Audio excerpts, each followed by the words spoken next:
God calls and human beings follow.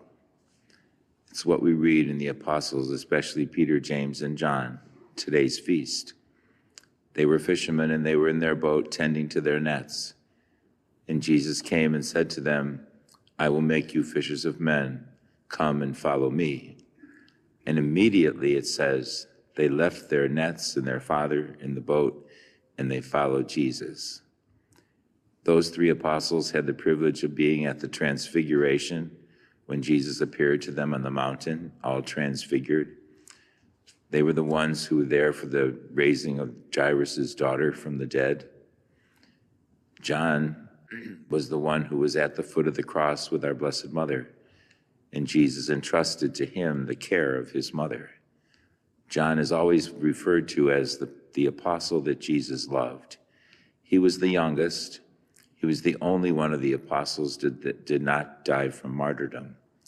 But Jesus had a real love for John. And John learned that love from Jesus. And then in his writings, in the letter that he wrote and in his gospel, he always talks about the love of God. It's said that his early parishioners, whenever he got up to preach, they got a little bit annoyed with him because he always was saying the same thing. Every single one of his homilies amounted to love one another. But that was what Jesus taught John. We're called to love one another and to love God above all things.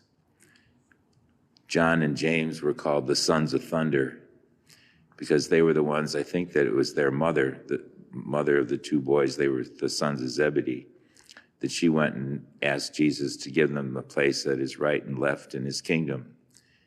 And of course, Jesus responded with another teaching, saying, it's not mine to give who sits at the right or left of the Father, but only the Father can do that. But he says, whoever wants to be first in the kingdom of God must serve all the rest. Again, Jesus set the example. He came not to be served, but to serve. And the sons of thunder needed to learn that. And we see that St. John over and over again preaches the love of God. He says in the gospel that he and Peter ran to the tomb after Mary Magdalene came and told them that they had taken Jesus. And John obviously was younger than Peter, so he ran faster and got there first. But notice that with respect for Peter, he looked in and he saw the cloths there, but he waited and let Peter go in first.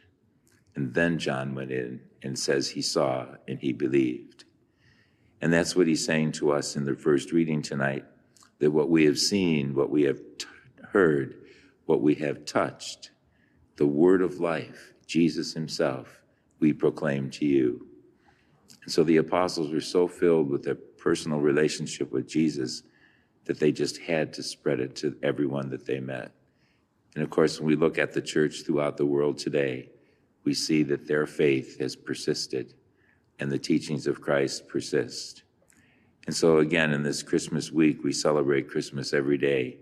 So great is the solemnity that God became man through the willingness of our Blessed Mother to accept his call, to bear his son.